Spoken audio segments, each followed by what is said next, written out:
सामने ख़वातीन और हज़रात, चैनल पे वापस आने का बहुत बहुत शुक्रिया। बड़े अरसे से आप लोगों से बात नहीं हुई, दिल की बात नहीं हुई, तो मैंने सोचा आज एक दिल की बात की एपिसोड कर लें और थोड़ा सा डिस्कस करें कि आखिर पैसा जो है, जो कि हम सबको कमाने का बहुत ज़्यादा शौक है, हम उसके बारे में बात भी बहुत ज़्यादा करते हैं और इस चैनल के ऊपर तो पर्टिकुलरली मैं इकोनॉमी, फाइनेंस और इस तरह की चीज़ों के बारे में रेगुलरली बात करता रहता हूँ। लेकिन जब मैं पाकिस्तानियों को देखता हूँ तो मुझे रियलाइजेशन होती है कि पाकिस्तानियों की जो रिलेशनशिप है ना पैसे के साथ, वो बहुत ही ज़्यादा बुरी है। एक तरफ वो कहते हैं कि यार हमें पैसा बनाना है, हमें अमीर होना है, एज अ कॉम भी अमीर होना है, एज इंडिविजुअल्स भी अमीर होना है, बट साथ ही वो बहुत सारे अमीर लोगों को देखते हैं और कहते हैं कि यार ये देखो ज़रा, अमीर आदमी, इसकी तो प्रिविलेज है, ये जो अमीर आदमी है इसके ये करप्शन का पैसा लेकर आया हुआ है। या वो generally any time they find someone जिसको वो देख के उनको अमीर आदमी नजर आता है तो सडनली एक negative feeling for some reason आती है। ये मैं वैसे ही नहीं बोल रहा, एक तो मैंने ओवरऑल अपनी लाइफ में भी ये चीज़ एक्सपीरियंस की है कि लोग सब चाहते ज़रूर हैं पैसे कमाना। अगर आप उनसे डिस्कशन करें, उनको समझाएं, सिखाएं कि पैसा किस तरह कमाया जाता है, वो बड़े इंटरेस्टेड होते हैं। आप उनको कोई स्कीम बताएं कि यार इन्वेस्टमेंट करो तो इससे पैसा डबल हो जाएगा, वो बड़े इंटरेस्टेड होते हैं। लेकिन जब आप लेफ्ट राइट किसी बंदे के बारे में बात कर रहे हो कि यार उस बंदे ने देखो कितना अच्छा सक्सेसफुल हो गया, उसने पैसा कमा लिया, तो हमेशा आके आपको ना कोई नेगेटिव चीज़ बताएंगे उसके बारे में कि यार वो तो जो है ना ऐसे ही बस चूना लगा लिया उसने, या वो ऐसे हो गया या वैसे हो गया। एंड जनरली हमारी जो एक कैरेक्टर है उसके अंदर we want to make money, but somehow हमें अमीर लोग इतने अच्छे नहीं लगते। अच्छा, एक तरफ ये तो है ही है, बट इवन मेरी पॉडकास्ट की जो ओवरऑल हिस्ट्री रही है पिछले 4 साल की, 4 साढ़े 4 सौ मैंने डिफरेंट गेस्ट से बात की, उसमें बहुत डाइवर्स लोग थे। उसमें एकेडमिक्स भी थे यूनिवर्सिटियों में जो पढ़ाते हैं या एडमिनिस्ट्रेशन करते हैं, उसमें डॉक्टर्स भी थे, उसमें आर्टिस्ट्स भी थे, उसमें बिजनेस और स्टार्टअप के बड़े सारे लोग थे। लेकिन एक चीज़ मैंने नोटिस की कि जो पर्टिकुलरली जो बिजनेस के लोग थे ना, मसलन अब्दुल रज़ाक दाऊद साहब हो गए या मुसद्दिक जुल्करनैन साहब हो गए, ऐसे बहुत सारे लोग जिन्होंने बिजनेस के अंदर वाकई बड़ी वैल्यूएबल कंट्रीब्यूशन की है, बड़े प्रॉपर जेन्युइन किस्म के प्रोडक्टिव बिजनेसेस बनाए हैं। ना ज़्यादा लोगों को उनमें कोई इंटरेस्ट होता है, ना वो उनकी कोई स्टोरी पढ़ना चाहते हैं, ना वो सुनना चाहते हैं। वेर एज दरमियान में इक्का दुक्का मेरे पास आया ऐसा जो कि पोंजी स्कीम टाइप था, उसने जो है ना डबल शाह की ऐसी कमाल की स्कीम बनाई हुई थी, लेकिन बड़ा अच्छे से लबादे में उसको लपेटा हुआ था। तो उसको लोगों ने बड़ा वाह वाह किया, यार क्या कमाल का आदमी है, बेहतरीन आदमी है। फिर इसी तरीके से जो है ना, जो ये प्रोडक्टिव बिजनेसमैन थे, उन लोगों के कमेंट सेक्शन में आप जाएं तो लोगों ने धड़ाधड़ लिखा होता है कि यार ये तो अमीर लोग हैं ना, ये बस जो है ना अपनी अय्याशी के लिए करते हैं, ये बस पैसा कमाना चाहते हैं और ये और वो। लेकिन अजीब कंफ्यूजिंग सी थॉट्स होती हैं, राइट? बिकॉज यही बिजनेसमैन है। आप टाटा मित्तल को जो है ना सपोर्ट करते हैं, उनके लिए तालियां बजाते हैं, आप इलॉन मस्क को कहते हैं यार कितना कमाल का बंदा है। लेकिन द मिनट पाकिस्तानी बिजनेसमैन जो है वो बिजनेस करके पैसा कमाने की आपको स्टोरी ला के देता है, तो आप उसको करप्ट कहना शुरू कर देते हैं। आप कहते हैं कि यार ये बड़ा बुरा आदमी है। अगेन, ये इसके अंदर भी बड़ी एक नुआंस है, बहुत ज़्यादा डिटेल्स हैं। जाहिर है पाकिस्तानियों को मार भी बड़ी पड़ी हुई है। कभी प्रॉपर्टी टाइकून्स जो हैं वो घुमा फिरा के पैसा कमा के ले जाते हैं, कभी जो है वो करप्शन या रेंट सीकिंग वाले शुगर माफिया टाइप लोग हैं। लेकिन साथ ही बहुत सारे अच्छे लोग भी हैं। साथ ही आप देखते हैं कि यार मुसद्दिक जुल्करनैन साहब जो हैं वो बिल्कुल एक टेक्नोक्रेटिक आदमी है। उन्होंने एक बिजनेस बनाया, डॉलराइज्ड बिजनेस बनाया, हज़ारों लोगों को वो नौकरियां देते हैं और legitimate tract accounting by the book tax paying business है, बेहतरीन बिजनेस है। लेकिन लोग उसको सीरियसली नहीं लेते, लोग उसको सुनना नहीं चाहते। तो मैंने बड़ा सोचा इसके बारे में कि आखिर क्या वजह है, मतलब ये जो मिसमैच है ये क्यों आ रहा है? क्या लोगों को अंडरस्टैंडिंग नहीं है कि लेजिटिमेट बिजनेस क्या होता है? क्या लोगों को अंडरस्टैंडिंग नहीं है कि इकोनॉमी में एक्चुअली क्या चीज़ चलती है? एक तो मेरी थॉट जाहिर ये आई कि जो भुट्टो का नेशनलाइजेशन था, उसने हमारे नेशनल डीएनए के अंदर ना ये चीज़ डाल दी कि अमीर आदमी बुरा होता है, वो सब तबाही का जड़ है। क्योंकि उस टाइम के ऊपर हमने 22 खानदान को डीमोनाइज किया और उस टाइम पे हमने बोला कि यार ये जो अमीर आदमी है ना उस टाइम का, उसकी वजह से बाकी सब लोगों के साथ ज्यादतियां हो रही हैं, जो कि गलत बात थी, सच नहीं थी। आज अगर हमने उन अमीर आदमियों से उनकी इंडस्ट्री जो कि उस ज़माने में बड़ी लीडिंग इंडस्ट्री थी और पूरी एशिया के अंदर जो है वो छाई हुई थी, अगर हमने उनसे नहीं ली होती तो शायद आज हमारे अपने मित्तल, टाटा या उससे भी बड़े ग्रुप्स होते। क्योंकि हम तो इंडिया से बहुत हेड स्टार्ट में थे। इंडिया ने तो 91 में जाके अपने आप को ओपन अप किया। हम तो 60s और 70s के अंदर अपने आप को इंडस्ट्रियलाइज कर रहे थे और बहुत रैपिडली ग्रो कर रहे थे। लेकिन चलो वो तो पुरानी बात हो गई। अगर हम प्रेजेंट के अंदर आए तो जब मैंने लोगों को एनालाइज किया ना, सबसे पहली चीज़ जो मुझे नजर आई वो मुझे ये नजर आई कि लोगों को कॉन्सेप्ट ही नहीं है कि पैसा होता क्या है। Like everybody wants money but they don't really understand how you make money. And उसकी वजह यही है कि आपकी जो इकोनॉमी है वो एक अजीब और गरीब सी रेंट सीकिंग किस्म की नॉन प्रोडक्टिव आपने इकोनॉमी बनाई हुई है। तो जाहिर है इंसान अपने एनेक्डोटल एक्सपीरियंस से निकालता है, अंडरस्टैंड करता है कि यार क्या सही और गलत तरीका है पैसे कमाने का, जॉब करने का, ओवरऑल इकोनॉमी में पार्टिसिपेट करने का। अब जब इकोनॉमी ही आपकी जो है वो अनप्रोडक्टिव है, वो इंसेंटिवाइज करती है 2 नंबर अनप्रोडक्टिव लोगों को, तो जाहिर है नौजवान या यंग आदमी जो है वो उसी चीज़ को इंटरनलाइज करता है और उसी चीज़ को सही समझता है। नॉनदलेस सबसे बेसिक चीज़ जो समझने वाली है, अगर आप लोगों ने मेरी पहली वाली वीडियोस नहीं देखी, मैंने मल्टीपल टाइम उसमें भी एक्सप्लेन किया है, बट आपको ये समझना चाहिए कि पैसा in it self, money, cash, रुपया, ये इन इट सेल्फ वैल्यू नहीं रखता। ये एक रिप्रेजेंटेशन ऑफ वैल्यू होती है। एक्चुअल वैल्यू वो चीज़ होती है जो कि हम यूज़ कर सकते हैं, हम खाने की अशिया इस्तेमाल कर सकते हैं। उसको रिप्रेजेंट करता है पैसा। हम गाड़ी में बैठ के कहीं ट्रैवल कर सकते हैं, उसकी कीमत, उसका पैसा जो है वो उसको रिप्रेजेंट करता है। हम फ्यूल यूज़ करते हैं गाड़ी में या अपने घरों के अंदर चूल्हा चलाने के लिए या अपने आप को गर्म रखने के लिए, या हम बिजली इस्तेमाल करते हैं अपने आप को ठंडा रखने के लिए या टीवी चलाने के लिए। ये तमाम चीज़ें एक्चुअल वैल्यूएबल चीज़ें हैं, लेकिन इनको रिप्रेजेंट कराने के लिए पैसा इस्तेमाल होता है। अब जाहिर है बहुत सारे आप में से लोग कह रहे होंगे कि यार ये तो हमें भी पता है, इतनी कोई बिग डील तो नहीं है, तुमने कोई ऐसा कोई मैजिक तो हमारे सामने आया नहीं किया, तुमने कोई ऐसी कोई अर्थ शेकिंग चीज़ तो हमें नहीं बताई। लेकिन ये बात समझना बहुत ज़रूरी है, क्योंकि आज तक मैं देखता हूं कि बहुत ज़्यादा पढ़े लिखे लोग मेरे कमेंट सेक्शन में काफ़ी दफ़ा लोग आते हैं और वो आके कहते हैं कि मुजम्मिल भाई कोई क्रिप्टो करेंसी के बारे में मुझे बताएं, उसका बूम साइकिल आया हुआ है, तो स्टॉक मार्केट के अंदर पैसों को डबल ट्रिपल करने का तरीका बताएं, तो रियल एस्टेट के बारे में लड़ाइयाँ होती रहती हैं और हमेशा कॉन्फ्लिक्ट एक ही आता है कि अगर मैं ये कहता हूँ कि रियल एस्टेट एक पॉन्जी स्कीम की तरह चल रही है, तो इसका मतलब ये है कि अब ब्लैक एंड व्हाइट लेना है, अब रियल एस्टेट को टच ही नहीं करना क्योंकि उससे ज़्यादा बुरी चीज़ ही कोई नहीं है। भाई ये बात नहीं है। बात ये है कि the way that real estate works is like a Ponzi scheme. Underlying उसके नीचे एक प्रोडक्टिव सिस्टम पूरा एग्जिस्ट करता है, अगर उसको इस्तेमाल कर लिया जाए तो बेहतरीन है। इसी तरीके से पिछले दिनों मैंने इस्लामिक बैंकिंग वाली एक एपिसोड की और जब डिस्कस किया कि मेरे हिसाब से bitcoin is the most Islamic form of currency that can exist या पोटेंशियली जो एग्जिस्ट करेगी, तो उसके बाद फिर लोगों ने बस वो एक स्टेटमेंट सुनी क्योंकि उनको अंडरलाइंग कॉन्सेप्ट नहीं पता, तो अब वो चाह रहे हैं कि यार अच्छा इसका मतलब है क्रिप्टो करेंसीज बेहतरीन है, इसका मतलब है कि यार जो सब बूम साइकिल चल रहा है उसमें मैं मीम कॉइन्स के अंदर पैसे लगाना शुरू कर दूं, डोज से पैसे डबल कर लूं वगैरह वगैरह। सिमिलरली स्टॉक मार्केट के ऊपर मेरी बड़ी पुरानी पार्टनरशिप है सरमाया के साथ, क्योंकि मैं बिलीव करता हूं कि ज़्यादा से ज़्यादा लोगों को स्टॉक मार्केट में इन्वेस्टेड होना चाहिए।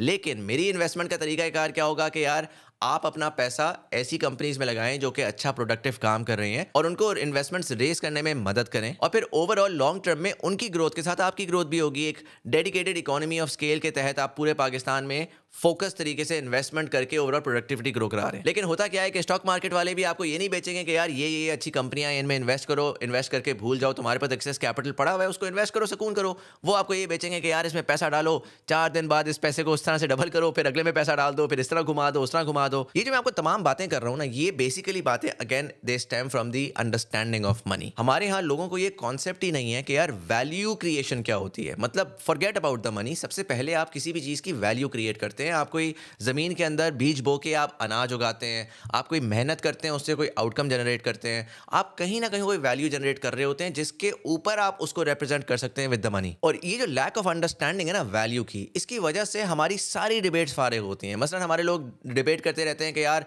हमारी गाड़ियाँ इतनी महंगी हैं, देखो इंडिया में कितनी सस्ती गाड़ियाँ हैं, देखो बाकी ममालिक में कितनी सस्ती गाड़ियाँ हैं। भाई आपकी गाड़ियाँ इंपोर्ट होती हैं, आपकी गाड़ियाँ हमेशा एक सर्टेन अमाउंट इंपोर्ट हो सकती हैं क्योंकि आप टोटल डॉलर ही उतना कमाते हैं। जब तक आपका मुल्क डॉलर नहीं बढ़ाएगा, आप गवर्नमेंट को गालियां दे दें, आप कार मैन्युफैक्चरर को गालियां दे दें, उनके पास कोई तरीका नहीं है गाड़ियों में कीमत कम करने का। मसलन इसको समझने का बड़ा सिंपल तरीका है, आपके पास इतना डॉलर होता है सालाना कि आप लेट से 2-2.5 लाख गाड़ियां टोटल मंगवा सकते हैं। अब आप टोटल जब 2-2.5 लाख गाड़ियां मंगवा सकते हैं तो उन गाड़ियों को आपने जब लोकली प्राइस करना है, आप उसको 5 लाख की प्राइस करें, आप उसको 5 करोड़ की प्राइस करें, इससे फ़र्क नहीं पड़ता। फ़र्क इससे पड़ता है कि यार ख़रीदार कितना अवेलेबल है। अगर आप 10 लाख की प्राइस करके उसके ऊपर 5 करोड़ ख़रीदार अवेलेबल है तो आपको फ़ायदा ही नहीं है। वो गाड़ी का मैन्युफैक्चरर हमेशा इक्विलिब्रियम ढूंढेगा और उसकी कोई रिक्वायरमेंट नहीं है कि वो आपको आगे सस्ते में बेचे, क्योंकि उसकी गलती नहीं है कि गवर्नमेंट जो है उसने कैप लगाया हुआ है कि आप टोटल इतनी गाड़ियाँ मंगवा सकते हैं, या ओवरऑल मार्केट में डॉलर ही अवेलेबल नहीं है कि ज़रूरत से ज़्यादा गाड़ियाँ आ सकती हैं। अगर उसके पास अनलिमिटेड डॉलर्स होते तो वो बड़े थोड़े से मार्जिन के अंदर गाड़ियाँ मंगवाता रहता, धड़ धड़ बेचता रहता और ऑटोमेटिकली गाड़ियों की प्राइस सस्ती हो जाती। लेकिन चूंकि आपकी ओवरऑल कंट्री प्रोडक्टिव नहीं है, आपके पास इनफ डॉलर्स नहीं है, तो आपकी गाड़ियां हमेशा महंगी रहेंगी जब तक आप डॉलर नहीं बढ़ाएंगे। तो अगेन आपकी डिस्कशन क्या हो रही होती है, गाड़ियों वाले बड़े बुरे हैं, सुजुकी वाले बड़े बुरे हैं, इंडस मोटर वाले बड़े बुरे हैं। भाई प्रॉब्लम इंडस मोटर की है ही नहीं, प्रॉब्लम एक्चुअली एक मैक्रो की प्रॉब्लम है, एक प्रोडक्टिविटी की प्रॉब्लम है। सिमिलरली मैंने पिछले दिनों एक ट्वीट देखा, एक साहब आए, उन्होंने आके बोला कि यार ये जो ना पाकिस्तानी लोग जो हैं ये सियासत में क्यों पड़े हुए हैं। बड़े अच्छे वेल मीनिंग साहब हैं, आई know him, I have seen his work, it's phenomenal work.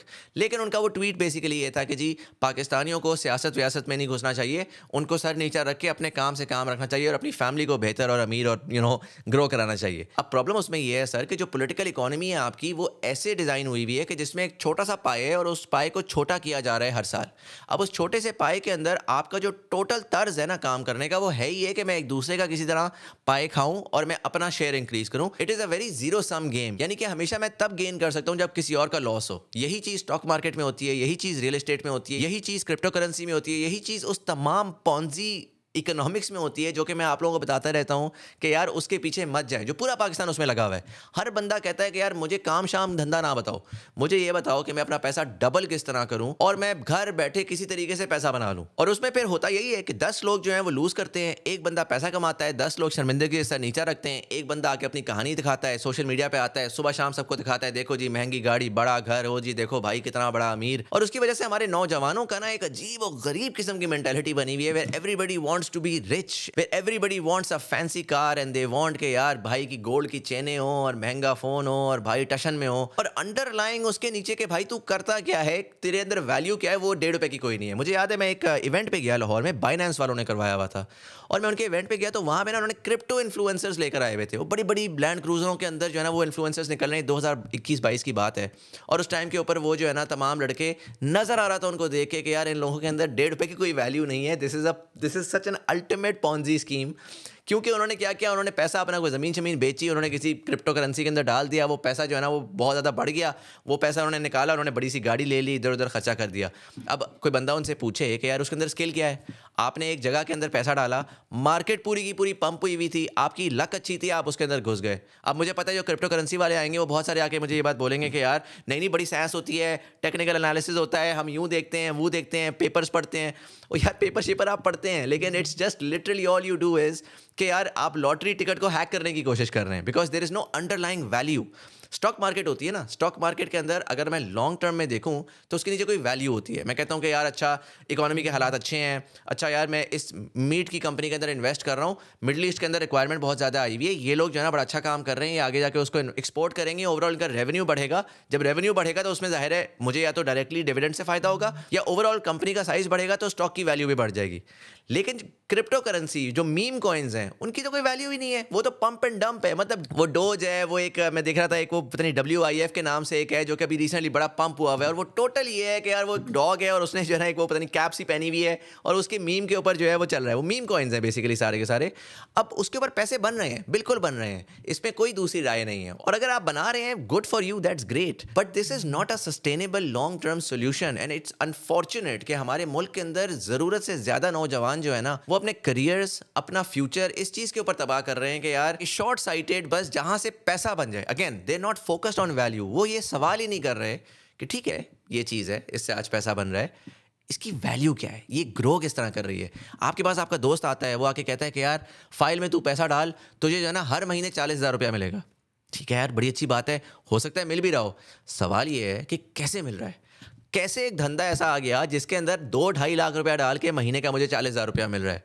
ये क्या लॉजिकल बात है? क्या आप जाते हैं और जाके एक फसल के अंदर बीज बोते हैं और अगले दिन उसमें से फल आना शुरू हो जाता है? ऐसा नहीं होता। आप कोई भी धंधा करते हैं, किसी भी चीज़ को आप बिल्ड करने की कोशिश करते हैं, उसमें मेहनत दरकार होती है, उसमें एफर्ट लगती है, और फिर इवेंचुअली अगर आपकी वो एफर्ट सही डली हुई हो, अगर एक्सटर्नल फैक्टर्स सही हो, तो आप आहिस्ता आहिस्ता उसके रिवॉर्ड्स रीप करते हैं। लेकिन पाकिस्तान के अंदर हमारे लिटरली 2 मोड है। या हमारा ये मोड है कि यार चुप करके सर नीचा रखे, बस किसी से जो है ना सिफारिश करवा वो के किसी नौकरी पे लग जाओ और बस पूरी जिंदगी उधर ख्वार हो ताकि आखिर में पेंशन लग जाए, आइडियली गवर्नमेंट जॉब हो ताकि पेंशन भी मिल जाए और काम किए बगैर मेरा काम चलता रहे। या फिर मैं पैसा किसी तरह डबल ट्रिपल कर लूं और मैं 5 लाख रुपया लगाऊं और मुझे हर महीने का 1 लाख 1.5-2 लाख रुपया आता रहे। भाई ऐसे नहीं हो सकता, इट्स अनरियलिस्टिक। आप किसी चीज में इन्वेस्ट करते हो, फिर उसमें आप बहुत सारी मेहनत करते हो, बहुत अरसे तक करते हो, और फिर आपको रिवॉर्ड जाके मिलना शुरू करता है। चीजें इतनी आसान नहीं होती।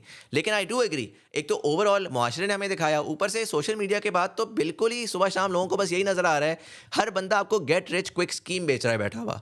बड़े बड़े इन्फ्लुएंसर्स हैं जो लाइफ कोचेज हैं, ये हैं वो हैं, वो आपको दिखाएंगे ये मेरा बड़ा सा घर, मेरी बड़ी सी गाड़ी, मेरा प्राइवेट जेट। हो सकता है उन लोगों ने ले लिया हो, लेकिन क्या उन्होंने लेजिटिमेट तरीके से लिया है या उन्होंने गलत तरीके से लिया है? मैं इतना पैशनेट इसके बारे में इस वजह से हूं बिकॉज मैं जहां पे देखता हूं ना पाकिस्तान के अंदर, तो सिर्फ और सिर्फ जो पैसे वाला आदमी है ना, जिसके पास सही जेन्युइन पैसा है, वो सारा 2 नंबर है। मतलब मैं आपको ऑनेस्ट वर्ड बताता हूँ, मेरी पॉडकास्ट के ऊपर सबसे कम व्यूज़ उन लोगों के जिनकी जेन्युइन वैल्यू है और वो वैल्यूएबल काम कर रहे हैं। सबसे ज़्यादा व्यूज़ उन लोगों के जो चूना बेच के गए हैं। लिटरली सबसे ज़्यादा व्यूज़ उन लोगों के जो चूना बेच के गए हैं। अच्छा, फिर एक और मैं आपको बताता हूँ, मेरे पास पॉडकास्ट में गेस्ट आए, धड़ाधड़ गेस्ट आए, ठीक है, जो ऐसा प्रॉपर जेन्युइन बिजनेसमैन था ना, जिसका जो कि जेन्युइन हलाल का काम कर रहा था, मेहनत करके पैसे कमाता था, उसने एम्प्लॉइज़ बहुत सारे रखे हुए थे, वो बड़ा जेन्युइन काम कर रहा है, लिस्टेड है, टैक्स पूरा दे रहा है। वो अपनी गाड़ी में मोस्ट लाइकली खुद या अपने साथ किसी दोस्त को लेकर आया हुआ, ड्राइव करके स्टूडियो में आया, बैठा, बात की, पता भी नहीं लगा कि अगला बंदा बिलियनर है क्या है। मैं अब्दुल रज़ाक दाऊद साहब की आपको बताता हूँ, लाहौर में हम थे, डीएचए के किसी फेज़ के अंदर हमने कोई एक फर्स्ट फ्लोर, छोटे-छोटे 4-4 मरले के प्लाज़े होते हैं, उसमें एक स्टैंडर्ड सा प्लाज़ा था, उसमें फर्स्ट फ्लोर पे हमने वो रखा हुआ था। अच्छा, दाऊद साहब आए खुद और उनके साथ एक और साहब थे, एक टोयोटा करोला के अंदर वो आए, वो आके हमारे साथ बैठे, 1 घंटा डेढ़ की पॉडकास्ट थी, फिर उसके बाद बैठ के वो गपशप कर लगाते रहे। पता भी नहीं लगा कि यार ये इतना बड़ा बिलियनर आदमी है, और जेन्युइनली अगर आप उनकी नेटवर्थ निकालें ना, वो बिलियनर फैमिली है। इनकी आप पास्ट में जाएँ तो एंग्रो इन्होंने बनाई है, फातिमा फर्टिलाइज़र इन्होंने बनाई है, एंग्रो तो खैर इन्होंने खरीदी, फातिमा फर्टिलाइज़र इन्होंने बनाई थी। उसके अलावा लॉरेंसपुर इनका था। They were part of the 22 richest families. Textile के अंदर इनके स्टेक्स थे, फार्मास्यूटिकल के अंदर इनके स्टेक्स थे। मतलब वो पुराना अमीर जो होता है ना, जो कि बड़ा एक दिमाग वाला विजनरी, ऐसा खानदान जो कि जेन्युइनली प्रोडक्टिविटी फोकस्ड होता है, वो बिल्कुल सुकून से आए। ठीक है, उनको 2 मिनट के लिए दिखाने की ज़रूरत नहीं थी कि यार भाई के पास कितना पैसा है। फिर ऑन द अदर हैंड मेरे पास एक रियल एस्टेट के साहब आए। यार वो साहब जो है वो 6 गाड़ियाँ, ठीक है, 4 डाले, और उनके साथ जो उनकी 15 बंदों की टीम, और स्टाइल उनके नहीं ख़त्म हो रहे। और मैं मतलब आपको क्या बताऊँ ना, जिस तरीके से वो साहब आए, और वो पॉडकास्ट जो है वो मैंने रिकॉर्ड की पूरी 15-20 मिनट बाद मैंने उनको बोला, मैंने कहा सर ये नहीं हो रहा ना, ये समझ नहीं आ रही। अब मैं आपको उनका क्या किस्सा बताऊँ, वो बहुत ही कमाल की पॉडकास्ट थी। मुझे जेन्युइनली, अगर मैं ऑनेस्ट टू गॉड बोलूँ ना, वो पॉडकास्ट मुझे लग रहा था वो साहब जो हैं वो कोकेन लगा कर आए हुए हैं, इतने ज़्यादा वो ऑब्नॉक्शियस थे और वो ऐसी-ऐसी हरकतें कर रहे थे। अच्छा, सिमिलरली एक और गेस्ट साहब आए, वो आए, उन लिटरली 6-8 उनकी गाड़ियाँ, सिक्योरिटी गार्ड, वो उनके वो लगे हुए हैं, हेडफोन्स लगे हुए हैं, पूरे घर का पेरीमीटर बना लिया, हर नेबरहुड में जितने भी घर हैं उनके सामने जाके उनका बंदा खड़ा हुआ है। वो मुझे लोग आके कह रहे हैं कि यार प्राइम मिनिस्टर आ गया है, कौन, कोई यूएस एम्बेसडर आ गया है। पता लगा जी एक रैंडम कंपनी के एक रैंडम सीईओ थे, लेकिन टशन-टुशन उनके नेक्स्ट लेवल थे। बाद में पता लगा कि उन्होंने जाके जो है जी वो ठीक-ठाक कोई गबन-शबन फ्रॉड किया हुआ है, और कोई बुक्स-शुक्स का मसला किया हुआ है।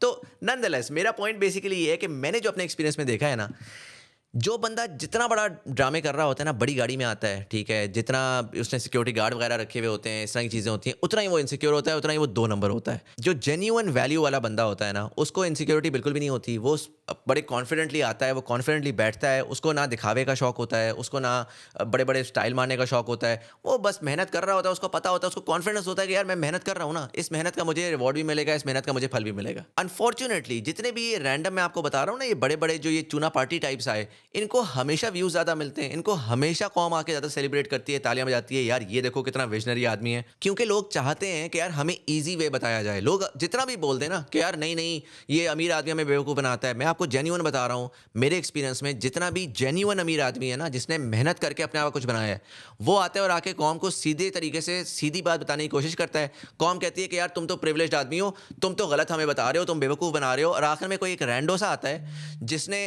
2 नंबर तरीके से पैसा बनाया होता है, जो आता है और कौम को बोलता है कि यार तुम लोगों के साथ ज्यादती हो रही है, मैं तुम लोगों को बताता हूँ, ये इधर आओ मेरे साथ, हम दुनिया बदलेंगे। और कौम जो है ना वो बकरियों की तरह उनके पीछे तालियां बजाती हुई चली जाती है। It is disappointing, honestly it's disappointing. आज की मेरी दिल की बात है, मैं यहाँ पे सिखाने के लिए कुछ नहीं आया, मैं रैंट करने के लिए आया हूँ, बट जेन्युइनली ये मैंने एक्सपीरियंस किया है। क्यों, और मैंने बड़ा सोचा इसके बारे में कि मैं आऊँ, मैं बोलूँ या ना बोलूँ, लेकिन फिर मैंने सोचा कि यार मुज़म्मिल, तेरा इतना एक्सपीरियंस है, तू बड़े बड़े लोगों के साथ मिला है, उनसे जाके जो तूने सीखा है, समझा है, जो अंडरस्टैंड किया है, वो लोगों तक भी पहुँचाओ। लोगों का तो नहीं है ना एक्सपीरियंस, तो इस वजह से मैं बोल रहा हूँ। अब इसके ऊपर आके मैं कैंसिल होता हूँ, नीचे कमेंट सेक्शन में लोग आके बातें करते हैं, I don't know, but that these are my genuine feelings कि मैं जब साइड पे बैठा हूँ ना, तो मुझे सिर्फ और सिर्फ कौम इस वक्त बेवकूफ़ बनती नजर आ रही है, लेफ्ट राइट एंड सेंटर बेवकूफ़ बनती नजर आ रही है।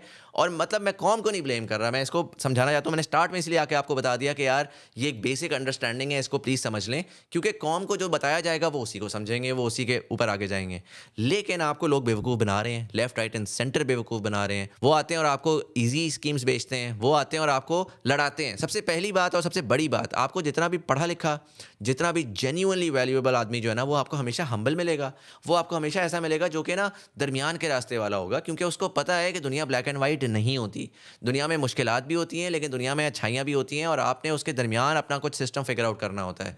लेकिन आप देखेंगे चूना पार्टी जब भी आएगी ना, वो हमेशा बड़े बड़े नारे लगाएगी। वो आएगी और आपको हमेशा आके बताएगी कि कौन गलत है। हमेशा आप नोटिस करेंगे, ये सिर्फ और सिर्फ बिजनेस में नहीं है, इवन आपको मीडिया में बड़े सारे ऐसे लोग मिलेंगे जो आपको बारहा ये बताते रहेंगे कि यार वो भी गलत, वो भी गलत, वो भी तुम्हें ख़राब कर रहा है, उसको बैन कर देना चाहिए। इस किस्म के कंटेंट से कौम जो है वो कंजर्वेटिव हो जाती है, और वो एक्सट्रीमिस्ट हो जाती है, और ये वो हो जाती है, और सब गलत हैं। क्योंकि वो आपको कहना चाह रहा होता है कि यार मैं सबसे बड़ा किंग हूँ और मैं सबसे अच्छा आदमी हूँ। ऑन द अदर हैंड जो दरमियान वाला बंदा होता है ना, जो जेन्युइनली आपका खैर ख्वाह होता है, वो कहता है कि यार भाई तू सबको सुन, सबको देख, सबसे इंटरेक्ट कर, हर किसी से कुछ ना कुछ सीखने को भी मिलेगा, लेकिन अपनी एक वैल्यू सिस्टम संभाल के रख और उसको मेक श्योर कर कि यार वो वैल्यू सिस्टम जो है ना उसको मैं खराब ना होने दूं। अगेन ये छोटी सी मिसाल है कि अगर आपने अपना बच्चा पालना है तो हमारे यहाँ पाकिस्तान में क्या करते हैं पेरेंट्स के, वो चुन चुन के देख रहे होते हैं कि यार वो इस दोस्त से दूर रहो वो ऐसा है, या उस दोस्त से दूर रहो वो ऐसा है। मेरा बड़ा डिफरेंट फलसफा है। मेरा फलसफा ये है कि यार मेरा बच्चा जिससे मिलना चाहता है मिले, मैं बार बार उसको वैल्यूज बताऊंगा। मैं कहूंगा कि यार बेटा देखो ये हमारी वैल्यूज हैं, हम जो है वो चोरी नहीं करते, हम झूठ नहीं बोलते, हम किसी का नुकसान करके अपना फायदा नहीं उठा सकते, हम किसी को गाली नहीं देते, हम किसी से बदतमीजी नहीं करते। ये चीजें अब तुमने जिससे मिलना है मिलो। तुम्हारा दोस्त शराबें पी रहा है, कोई टेंशन नहीं है, उसका दीन ईमान है, ये उसका दीन ईमान है, तुमने नहीं पीनी भाई, तुम्हारा ये अखलाक है, तुम्हारा ये फलसफा है, तुम्हें जरूरत नहीं है कि तुम बैठ के उससे दोस्ती खत्म कर दो। ठीक है, तुम्हारा वो दोस्त है, no problem, but you should know what your boundaries are. और यही चीज़ ना मैंने पर्सनली एक्सपीरियंस की थी। जिन पेरेंट्स को, मेरे पेरेंट्स ने मेरे साथ यही किया था, उन्होंने मुझे वैल्यू सिखाई, उन्होंने कहा यार जो करना है करो, कोई टेंशन नहीं है। अल्हम्दुलिल्लाह मैं बड़ा अच्छा निकल आया, मैंने कोई पुट्ठी टेढ़ी हरकतें नहीं की, मैं जो है वो प्रोडक्टिविटी खुद ही देख के समझ के निकल गया। वेयरएज़ मेरे साथ बड़े सारे ऐसे दोस्त थे जिनको पेरेंट्स ने आके दबा के रखा, हर चीज़ पे वो एक एक चीज़ पे चेक करते थे कि यार वो सही है गलत है, कहाँ जा रहा है, किससे बात कर रहा है, क्या कर रहा है। जैसे ही उन बच्चों को स्पेस मिली और पेरेंट्स का साया उनका आउट हुआ ना, तो वो बच्चे सीधा गए पहली फुर्सत में जी चरसें करनी, शराबें करनी, पुट्ठी टेढ़ी हर किस्म की हरकतें करनी। क्यों? क्योंकि पेरेंट्स ने डंडे के जोर पे एक येस एंड नो का सिस्टम बनाया हुआ था, बजाय इसके कि एम्पावर करते कि यार तुम लोग जाओ और अपने डिसीजंस बना सको based on this value based framework. तो मैं लपेटता हूँ वापस, थोड़ा सा मैं बह गया, बट मीडिया में भी बड़े सारे ऐसे लोग हैं जो कि आपको वैल्यू बेस्ड फ्रेमवर्क नहीं बता रहे। वो आपको या तो हेट्रेड बेच रहे हैं, या वो आपको आके जो है ना वो अपने आप को दिखा रहे हैं कि यार मैं कितना बड़ा कमाल आदमी हूँ, क्योंकि वो वाला बंदा और वो वाला बंदा इन वजूहात की वजह से बुरा आदमी है। और यही सेम चीज़ आपको इस वक्त left right and centre business में मिल रही है, पैसे कमाने में मिल रही है। आपको फाइनेंस के बहुत सारे लोग मिल जाएंगे जो कि आपको स्टॉक्स के बारे में आपको यही बेच रहे हैं कि यार इधर डालो, इस तरह डबल करो, ऐसे घुमा के आगे ले जाओ। आपको क्रिप्टो करेंसी के इन्फ्लुएंसर्स मिल जाएंगे, प्रॉपर्टी वाले सारे के सारे यही करते हैं। और इसी वजह से मेरे कमेंट सेक्शन में लोग बारहा आके बोलते हैं कि यार तुझे पता है नहीं, तू बातें क्यों करता है, तू मुझे बता कि तुझे इतनी रिसर्च नहीं है तो पैसे ऐसे नहीं बनाए जाते हो। भाई आप और मैं मुख्तलिफ चीज़ की बात कर रहे हैं। मैं वैल्यू और प्रोडक्टिविटी की बात कर रहा हूँ, आप पैसे बनाने की बात कर रहे हैं। पैसा बनाया जा सकता है, मैं मानता हूं पैसा बनाया जा सकता है, लेकिन the reason why as a nation we do not grow is because आप जीरो सम गेम खेलते हैं। और मैं पाए को बढ़ाने की बात करता हूं। क्या वजह है कि छोटा सा पाए जो मजीद छोटा हो जा रहा है, उसमें सिर्फ और सिर्फ गेम ही है खेलने को कि यार कि किसी तरीके से एक दूसरे का पाए अपना झपट लिया जाए और मैं तो अमीर हो जाऊं और वो बेचारा जलील होता फिरे।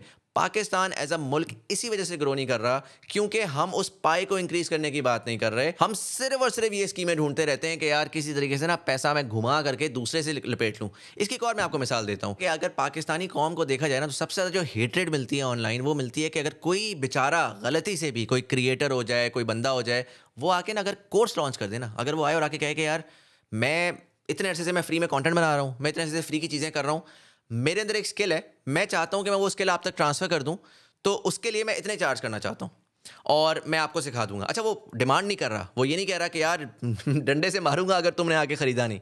वो सिर्फ आके आपको कुछ सिखाने की कोशिश कर रहा है और उसके एवज वो गलती से, तौबा तौबा अस्तगफिरुल्लाह, वो पैसे मांग रहा है। यार जो कौम आती है आप पे पड़ती है कि यार भाई तू वो पैसे मांग रहा है, तूने किया ही इस वजह से था, तू बस पैसे कमाने के लिए हर चीज़ करता था। ये वही कौम है जो कि क्रिप्टो करेंसी के ऊपर पैसे डबोती है, जो कि प्लॉटों के ऊपर पैसे डबोती है, जो कि डबल शाह की स्कीमों पे बार बार पड़ती है, लेकिन कभी आपको नजर नहीं आएगा कि ये जाएंगे और जा करके उस तरह के लोगों को बोलेंगे। लेकिन अस्तगफिरुल्लाह कि अगर कोई बंदा नॉलेज शेयरिंग करना शुरू हो जाए, जो कि एक प्रोडक्टिव काम है, इनहेरेंटली एक प्रोडक्टिव काम है कि यार मुझे कुछ आता है, तुझे नहीं आता, मैं तुझे सिखा दूंगा, उसके एवज मुझे कोई पैसे दे दी, और अगर तुझे समझ आ गया, फ़ायदा हुआ, तो मुझे 5 स्टार दे देना, अगर नहीं समझ आया तो मुझे बुरा रिव्यू देना ताकि आने वाला बंदा मेरे पास ना आए। और ये मैं पर्सनल एक्सपीरियंस से तो बता ही रहा हूँ। मैंने बड़ी डरते डरते बड़े अरसे बाद सोचा कि यार 14 साल हो गए इस इंडस्ट्री के अंदर, मुझ जैसे और पढ़े लिखे लोग जो हैं वो आके बोल सकते हैं तो मैं एक कोर्स बनाता हूँ, लेकिन मुझे भी कॉन्स्टेंटली ये डर है। 2 साल से सोच रहा हूँ, प्रॉपर्ली शुरू नहीं किया क्योंकि मुझे डर था कि यार जिस दिन किया ना उस दिन लोगों ने आके शो डालना है। सिमिलरली मेरी पॉडकास्ट पे एक वो एसईओ वाले भाई आए, वो जो है पाकिस्तान में उन्होंने क्या कुछ नहीं किया, अब वो अली बाबा के लिए ग्लोबल काम कर रहे हैं एसईओ का।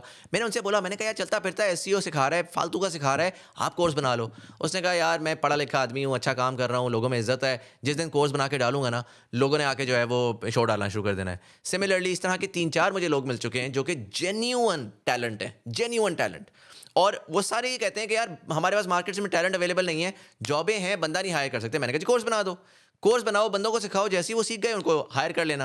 उन्होंने एग्जैक्टली यही बोला, उन्होंने कहा यार जिस दिन कोर्स बनाएंगे लोग आके हमें गालियां देंगे। अब आप यहाँ पर आप नोटिस कर रहे हैं कि एक तरफ लोग पैसा कहीं रैंडमली आंखें बंद करके लगा के डबल करवा के निकाल लेंगे, लेकिन जहां पर उनको ये बताया जाए कि यार पैसा लगाओ प्रोडक्टिवली, खुद भी अपने आप को ग्रो कराओ, दूसरे को भी पैसा दो कि उसने इतनी मेहनत की है, उसके ऊपर शो डालेंगे आके। फिर सिमिलरली अगर रिलेशनशिप की मैं बात करूँ ना, तो बड़ी कंफ्यूजिंग किस्म के, लॉजिकल किस्म के नैरेटिव्स आते हैं। जिस तरह फॉर एग्जांपल ये बड़ा नैरेटिव मशहूर है कि यार जैसे इमरान खान है या नवाज शरीफ है, तो यार इमरान खान जो है ना उसको तो कुर्सी का शौक है, वो तो बस जो है ना बस पावर में आना चाहता है, इस वजह से वो सारी चीजें करता है, वो तो बंदा ही खराब है, वो उसको तो बस पावर का शौक है। ऑफकोर्स पावर का शौक है। आप नौकरी करते हैं तो आप क्या कर रहे होते हैं? आप एंजॉयस के लिए कर रहे होते हैं नौकरी, आप पैसे के लिए कर रहे होते हैं, आपको पैसे का शौक है, आप पैसे के लिए नौकरी कर रहे हैं। इमरान खान सियासत कर रहा है, सियासत करेगा तो पावर के लिए करेगा ना, या छक्का बजाने के लिए करेगा, तालियां बजाने के लिए करेगा। हर पॉलिटिशियन जो बैठा है वो पावर के लिए कर रहा है। तो ये बेसिक आर्ग्यूमेंट देना कि यार इसको तो पावर का शौक है, ये पावर के लिए कर रहा है, चले फ्लिप कर लेते हैं, पॉलिटिक्स से हटा देते हैं। यूट्यूब के ऊपर नीचे कॉमेंट सेक्शन में लोग आते हैं, आगे कहते हैं ये तो बस शोहरत के लिए कर रहा है, ये तो बस कुछ भी बोल देगा शोहरत के लिए। That's the business, that's the job. हमारा काम है व्यूज़ लेना, ठीक है? हम मैक्सिमम व्यूज़ लेना चाहेंगे। फ़र्क ये होगा कि कौन अच्छा काम कर रहा है, कौन बुरा काम कर रहा है, कौन एथिकल काम कर रहा है, कौन अनएथिकल काम कर रहा है, उसके ऊपर डिबेट करें, सुबह शाम डिबेट करें, ठीक है? कि यार ये जो काम कर रहा है ना ये अनएथिकल है, ये जो काम कर रहा है ये अनप्रोडक्टिव है, लेकिन उसके ऊपर डिबेट नहीं होगी। डिबेट इसके ऊपर होगी, ये तो बस शोहरत के लिए करना चाहता है। तो यार हर बंदा शोहरत के लिए करना चाहता है। हर इंसान का बेसिक, इंसान की जो वांट्स है ना, जो सेल्फिश वांट्स हैं, वो पैसा, शोहरत और पावर होती है। कोई पैसे के लिए करता है, कोई शोहरत के लिए करता है, कोई पावर के लिए करता है। आप नौकरी करते हैं, आपसे कोई आगे कहता है कि यार तू एम ही जाता है ना, मुझे पता है तू क्यों जाता है जॉब करने, तुझे बस पैसे का शौक है, तू पैसे की खातिर जाता है। ऑब्वियसली आप कहोगे यार जाहिर है मैं पैसे की खातिर जाता हूँ, क्या आप पागलों वाली बातें कर रहा है। इसी तरीके से लोग आके अगर बोल रहे हैं कि यार वो तू यूट्यूब पे बैठा डॉलर कमाने के लिए, वो तू डॉलर कमाना चाहता है, तुझे डॉलर की लालच है, that's the business. I mean, what are you talking about, right? So it's really fascinating. Like sometimes you get critique and you get comments that just mind-numbing to me, because and I think about it. I don't take them personally. And I think about it and I realize that it's mostly people who don't have the basic fundamental of how the economy works, how the world works. Like हमारा जो discussion है उसको थोड़ा सा आगे जाना चाहिए। मैं ये नहीं कह रहा कि हर यूट्यूबर अच्छा होता है या हर कोर्स बेचने वाला अच्छा होता है या दुनिया में तमाम लोग अच्छे होते हैं। मैं ये कह रहा हूँ कि क्रिटिसिज्म रेलिवेंट होनी चाहिए और क्रिटिसिज्म थोड़ी ज़्यादा स्मार्ट होनी चाहिए। आपकी क्रिटिसिज्म भी छोड़ें, क्रिटिकल थिंकिंग होनी चाहिए कि आप अगर किसी चीज़ को एनालाइज कर रहे हैं तो आप अपनी क्रिटिसिज्म या अपनी सपोर्ट किसी बेसिस पे दें, किसी लॉजिक पे दें। और जब मैं लपेटता हूँ वापस, मैं बह जाता हूँ बार बार, पैसे की बात करता हूँ, तो पैसे में अगर आपने किसी चीज़ को एनालाइज करना है, चाहे वो एक जॉब है, आपको कोई बंदा है और वो आके कह रहा है कि यार तू 60,000 रुपये कमा रहा है, मैं तुझे 10 लाख रुपये देता हूँ तो आ जा मेरे पास, आपको नहीं जाना चाहिए। क्योंकि वो आपको 10 लाख क्यों दे रहा है भाई? वो 10 लाख प्रोबेबली इस वजह से दे रहा है क्योंकि या तो वो कोई 2 नंबर काम कर रहा है, उसने आपको फंसाना है। क्योंकि 60,000 रुपए के ऊपर वो 10 लाख की जो एक्स्ट्रा वैल्यू है ना, उसके ऊपर मैं 10 दफ़ा सोचूंगा। और मेरे इर्द गिर्द लेफ्ट राइट भरे पड़े हैं ऐसे लोग जिनको जब इस तरह की स्कीमें मिलती हैं ना, वो आंखें बंद करके कूद जाते हैं। मैं जब दुबई आया तो मेरे पास लोग लाइन लग गई कि यार आप प्लॉट बेचें, फ्लैट बेचें, आपको हर फ्लैट बेचने पे हम 2-2.5 लाख दिरहम देंगे। ठीक है, अंदाज़ा लगाएं, 2-2.5 लाख दिरहम, 1-1.5 करोड़ रुपया एक सेल के ऊपर। आपको पता है मैंने क्यों नहीं किया? हालांकि वो बड़ा लेजिट काम था, इनकी रियल एस्टेट अथॉरिटी है, उन्होंने ऑथराइज किया हुआ होता है, रेगुलेट किया हुआ होता है, आपका पैसा डूबता नहीं है, ठीक है। लेकिन मैंने सिर्फ इस वजह से नहीं किया क्योंकि वो मेरे से ये एक्सपेक्ट कर रहे थे कि मैं इन्वेस्टमेंट की मद में ये बेचूं जाके और मैं पाकिस्तानियों को बोलूं कि यार अपना पैसा लगाओ, तुम्हारा इन्वेस्टमेंट 20%, 30%, 40% ग्रो करेगी। भाई मैं गारंटी नहीं दे सकता। मैं इस वक्त ग्लोबल इकोनॉमी को देख रहा हूँ, ग्लोबल इकोनॉमी रिसेशन के दहाने पे खड़ी है, किसी टाइम पे भी क्रैश आ जाएगा। लिटरली ये मेरा तज्जिया जो है ना, अगेन सही हो सकता है, गलत हो सकता है, बट मेरा तज्जिया मुझे ये बता रहा था कि यार करेक्शन होगी। और अगर कोई बंदा आज 1 मिलियन दिरहम दुबई में लगाता है ना, तो वो 2-2.5 लाख दिरहम उसमें लूज करेगा क्योंकि मार्केट इस वक्त बबल में है और वो पंप हुई भी है। तो मैं कैसे जा करके, चाहे मुझे 2 लाख, 2.5 लाख, 3 लाख ऑफर किया जाए, हालांकि लीगल है, मैं कैसे जाके वो कर लूं? फिर इसी तरीके से मैंने लाइफ में मल्टीपल टाइम्स मैंने चीज़ों को ना कैंसिल किया। मैंने देखा, मुझे जब नजर आया कि यार पीछे पंप एंड डंप चल रहा है या सिस्टम गलत है, मैं उससे दूर हो गया। यार जब मैं हुआ हूं ना, मुझे गालियां पड़ी हैं, मुझे लोगों ने आके बोला है कि तू पागल है यार, वो जो है ना वो सारे के सारे देख भाई, वो देखो वो भी पैसे कमा रहा है, वो भी पैसे कमा रहा है, तू ही पागल है, तू एम स्टूपिड आदमी, ऐसी दुनिया नहीं चलती। और फिर मैं सोचता हूँ, मैं 2 मिनट कभी बार बैठ के सोचता हूँ कि यार वाकई क्या मैं पागल हूँ? ये दुनिया सारी पागल है जिनको ये बेसिक चीज़ नहीं समझ आ रही कि यार एथिक्स क्या होती हैं, प्रोडक्टिविटी क्या होती है, सही क्या होता है, गलत क्या होता है। क्या मेरे पेरेंट्स ने मुझे सिखा दिया और मुझे बेवकूफ़ बना दिया, या शायद I don't know man, like genuinely I do not know. Recently मेरा कोर्स चल रहा है, उसमें एक स्टूडेंट है, बहुत अच्छे आदमी है, मैं रेगुलरली उनसे इंटरैक्ट करता हूँ, बहुत अच्छे सवालात करते हैं। उन्होंने एक सवाल किया और मैं, जाहिर है क्योंकि वो मैं उनको पर्सनली इतना इंटरैक्ट करता हूँ कोर्स में कि I know him very well, so मैं उनकी नीयत पे शक नहीं कर सकता। उन्होंने मुझसे सवाल किया, उन्होंने कहा यार मुज़म्मिल भाई आप जो है वो शॉर्ट्स नहीं बनाते, ठीक है, आप जो है वो आप लॉन्ग फॉर्मेट डालते हैं, आपका कंटेंट इतना ज़्यादा चल सकता है, इतना ज़्यादा उससे पैसा कमाया जा सकता है, इतना ज़्यादा उसमें व्यूज़ आ सकते हैं, लेकिन आप शॉर्ट्स नहीं बनाते। अच्छा, उनको मैंने पहले बताया हुआ था, मैंने कहा जी मैं शॉर्ट्स इस वजह से नहीं बनाता क्योंकि शॉर्ट्स की वजह से मेरा गेस्ट होता है ना, अब गेस्ट आके बैठा हुआ है, मैंने उनको बुलाया है, एक सर्टन रिस्पेक्ट मैं देना चाहता हूँ अपने गेस्ट को, इर्रिस्पेक्टिव के मार्केट में मैं जब भी किसी की पॉडकास्ट पे गया हूँ ना, वहाँ पे क्लिप बनाए, स्कैंडल निकला है और खप मची है, ठीक है, और हमेशा क्लिप के ऊपर गलत तरीके से गलत रंग देके बेचा गया। तो मैं बता चुका हूँ लोगों को कि यार मैं इस वजह से क्लिप नहीं बनाता क्योंकि क्लिप सिर्फ तब चलता है जब आप एक थोड़ी सी आउटरेजस सी बात करें, आप कोई ऐसी बात करें जो कि एक्सपेक्टेशन से बरक्स हो। वो पूरा धंधा ही है कि मैं अपने गेस्ट को जलील करके व्यूज़ कमाऊं, क्योंकि वो जाहिर है होगा क्या कि यार मैं उसकी कोई आउट ऑफ कॉन्टेक्स्ट कोई छोटा सा क्लिप निकालूंगा, उसको वायरल करूंगा, लोग देखेंगे कहेंगे यार ये क्या बात कर रहा है, पागलों वाली बात कर रहा है। फिर मैं बड़े आराम से मॉरल हाई ग्राउंड लूंगा, मैं कहूँगा यार कॉम का प्रॉब्लम है, they should go and they should look at the full video, it's not my fault कि उन्होंने फुल वीडियो नहीं देखी, हालांकि it is 110% my fault because I had control to stop that from happening. Nonetheless मैंने उनको बताया, मैं कहा जी मैं इस वजह से नहीं बनाता क्योंकि वो गेस्ट है, मेरे कहने पे आया हुआ है, मैं उसके साथ ये नहीं कर सकता। अच्छा, उन भाई ने बड़े जेन्युइन इंटेंशन के साथ उन्होंने कहा यार मैं आपकी बात ये तो समझता हूँ, लेकिन आपको नहीं लगता कि आप क्लिप बनाएं और आप जो है ना उससे आपको इतना फ़ायदा होगा, इतना फ़ायदा होगा। अब मैंने उनका जवाब दिया और बड़ा हमारी मुकालमा हुआ, उस पर डिस्कशन हुई, उनको भी मेरी बात समझ आई। बट मुझे ये सवाल बड़ा इंटरेस्टिंग लगा ना कि क्योंकि उन्होंने ऑलरेडी एक्नॉलेज किया, उन्होंने कहा कि मैं मानता हूं कि आपका ये मॉरल स्टांस है, लेकिन स्टिल मुजम्मिल भाई why are you not reaping the reward of what you can reap.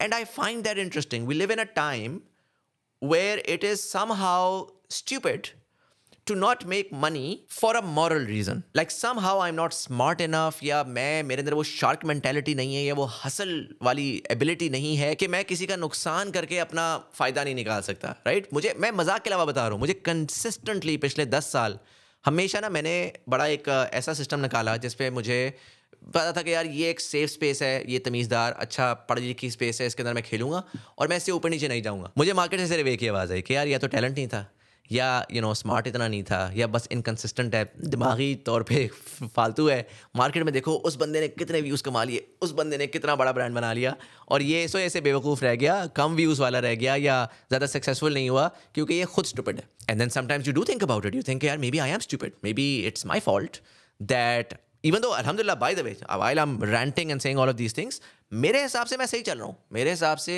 जो मुझे चाहिए, जो मुझे पैसा कमाना है, जो मुझे पॉपुलैरिटी चाहिए, जो जितनी पावर मुझे चाहिए वो मुझे अल्हम्दुलिल्लाह मिल रही है, मैं बड़ा सेटिस्फाइड हूँ। लेकिन मार्केट पूरी की पूरी आगे मुझे बताती रहेगी कि यार नहीं भाई तू तू तू रह गया, तू तेरे अंदर बहुत पोटेंशियल था, तू बहुत आगे जा सकता था, लेकिन तू बहुत बड़ा लूज़र है। खैर नॉनदलेस बात को समेटता हूँ, लपेटता हूँ, समरी की तरफ लेकर जाता हूँ। बड़ी सिंपल सी बात है सर, बराह करम चीज़ों को ज़रा क्रिटिकल तरीके से एनालाइज करें, बिल्कुल भेड़ बकरियों की तरह चीज़ों के पीछे ना लग जाएं। अगर आपको कोई बहुत ज़्यादा पैसे कमाने की कोई अपॉर्चुनिटी मिल रही है, अगर आपको बताया जा रहा है कि यार ये करो उससे ऐसे डबल ट्रिपल हो जाएगा, तो उसके पीछे पहले समझें कि यार वो चीज़ है क्या। अगर फॉर एग्जांपल कोई कह रहा है कि यार ये स्किल लो और इस स्किल से तुम 50 करोड़ रुपए कमा लोगे, तो समझें कि यार इस स्किल से वाकई क्या कोई 50 करोड़ रुपया कमा सकता है। अगर कोई आपको इन्वेस्टमेंट की अपॉर्चुनिटी दे रहा है कि यार 2.5-3 लाख रुपए लगाओ, हर महीने के 50,000 रुपये ले जाओ, तो आप रियलिस्टिकली सोचें कि यार पूरी दुनिया में अच्छा बिजनेस वो होता है जिसके ऊपर आपको साल के 10 से 15% अगर रिटर्न मिल रहा है ना, तो ये बड़ा अच्छा सक्सेसफुल बिजनेस है। तो ये कोई बंदा कैसे आपको आके 2.5 लाख रुपए की इन्वेस्टमेंट के ऊपर 50,000 रुपया महीने का दे रहा है, इसका मतलब है साल का 6 लाख रुपया, इसका मतलब है साल का जो एनुअलाइज रिटर्न है वो कोई 120-130% है। तो ये कैसे पॉसिबल है? और वहीं पर ना आप रुक जाएंगे, आपको हर बंदा कह रहा होगा कि ये कर लो, आप उसी वक्त रुक जाएंगे। मैं जो एक बात आपको समझाना चाह रहा हूँ ना, मेरा मसला चल रहा है, मुझे बड़ी लोग आके बड़ी बातें करते हैं, no problem, I take it, because कॉम फ्रस्ट्रेटेड भी है और कॉम के उनको कुछ और चीज़ें नज़र आ रही हैं। दुनिया जो है ना वो साइकिल्स में चलती है, उसमें प्रोडक्टिविटी का साइकिल आता है, उसमें बुरा टाइम जब चल रहा होता है तो हमेशा स्कैम्स राइज करते हैं, उसमें चूना पार्टी पॉन्जी स्कीम वाले लोग राइज कर रहे होते हैं। इस वक्त जो दुनिया है वो आपकी डाउन टर्न में है, इसमें आपके स्कैम्स बढ़ते हुए नज़र आ रहे हैं, इसमें आपको जो है पॉन्जी स्कीम्स उभरती हुई नज़र आ रही हैं, इसमें चूना पार्टी जो है वो पावर में आपको होती हुई इस वक्त नज़र आ रही है, और वो आपको चाहे वो पावर हो, पॉलिटिकल पावर, चाहे वो इकोनॉमिक पावर हो, और इस वक्त आपको हर बंदा लेफ्ट राइट बेवकूफ़ बना करके ना अपने एसेट्स आपको देना चाह रहा है, जिसके के पंप हुए में जो कि 2 नंबर तरीके से वो आपको लपेटना चाह रहा है और आपके पैसे लेटना चाह रहा है। मैं अगर आपकी जगह होऊंगा ना इस वक्त, और मैं ये कर रहा हूँ, मैं ऑनेस्टली ये कर रहा हूँ, मैंने सर नीचा रखा हुआ है, मैं बिल्कुल कंट्रोल तरीके से चल रहा हूँ, मुझे लेफ़्ट राइट मार पड़ रही है, मुख्तलिफ जगहों से पड़ती है मार, मैं खामोश रहता हूँ, मैं तमीज़ का दामन नहीं छोड़ता, मैं बर्दाश्त करता हूँ, और मैं बर्दाश्त सिर्फ इस वजह से करता हूँ क्योंकि मुझे बहुत अच्छे से मालूम है कि रिएक्ट करना चीज़ों में, ऐसी चीज़ों में पार्टिसिपेट करना जो कि too good to be true हैं, लेकिन वो फ़ियर रिस्पॉन्स है। हालात ख़राब हैं, मुझे पैसे डबल करने हैं, चलो जी किसी शेडी किस्म की इन्वेस्टमेंट में घुस जाओ। चलो यार कुछ ऐसा बेचना शुरू कर दो जो कि मुझे पता है कि लॉन्ग टर्म के अंदर नहीं चलेगा। या कोई ऐसी नौकरी ले लो या कोई ऐसा काम कर लो जो कि पोटेंशियली अनएथिकल है, लेकिन यार काम धंधा तो चलाना है, फैमिली को चलाना है, रिस्क्स बहुत ज़्यादा हैं, फाइनेंशियल रिस्क्स हैं, सिक्योरिटी के रिस्क्स हैं, 10 रिस्क्स हैं, उसमें सर नीचा करो, दुनिया तो ऐसी चलती है, उसमें पार्टिसिपेट कर लो। बट अल्हम्दुलिल्लाह I have chosen not to do that and I will try my level best कि जहाँ तक मैं उसको अवॉइड कर सक रहा मैं अवॉइड करूँगा, और मैं आपको भी यही कहूँगा उसको अवॉइड करें। इस वक्त ऑनेस्टली आपको क्रिप्टो करेंसी में पैसा बनता हुआ नजर आ रहा है, शायद लोग बना लेंगे, पॉन्जी स्कीमों में भी पैसा बनता है, लेकिन बिटकॉइन अगर आपने लेना है और लेके आपने 10 साल के लिए दबाना है, मैं पर्सनली रेकमेंड करूंगा लें और दबा दें। वो भी बढ़ा हुआ है, वो थोड़ा सा गिर जाएगा, फिर वो वापस बढ़ जाएगा, लॉन्ग टर्म पे वो बढ़ेगा ही बढ़ेगा। लेकिन यार ये मीम कॉइन्स के ऊपर पैसे डबल करना, स्टॉक मार्केट के अंदर अगर आपको नहीं पता कि स्टॉक मार्केट क्या है, मैं आपको बारहा जाके कहता हूँ ना, वो कोर्स है, वो कोर्स लें, कोर्स लेके स्टार्ट करें। I think everybody should be invested in stock market. I think every Pakistani 2.5 lakh लोग इन्वेस्टेड हैं, कम से कम ये नंबर 2-2.5 करोड़ होना चाहिए। लेकिन पहले सीख के जाएं, ये नहीं कि यार चाचू को कॉल की कि यार वो कौन से स्टॉक में किधर पैसा डबल हो रहा है तो आज मैंने लगा दिया, 2 हफ्ते बाद पैसा बढ़ाया और मैंने निकाल लिया।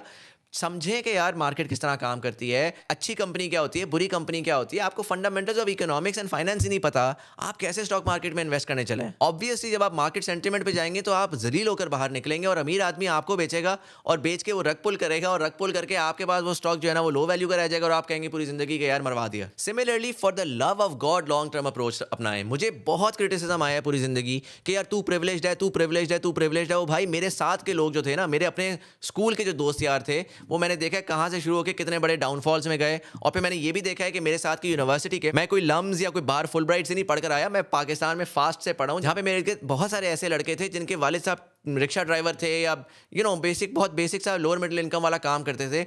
आज वही लड़के बड़े बड़े CTOs बने हुए हैं, कोई यूरोप में बैठा है, कोई कहीं बैठा हुआ है। मैंने फर्स्ट हैंड देखा है कि यार एजुकेशन और लॉन्ग टर्म सर नीचा काम ऊपर, मेहनत मेहनत मेहनत मेहनत, कंपाउंड ग्रोथ कितनी इंपॉर्टेंट होती है।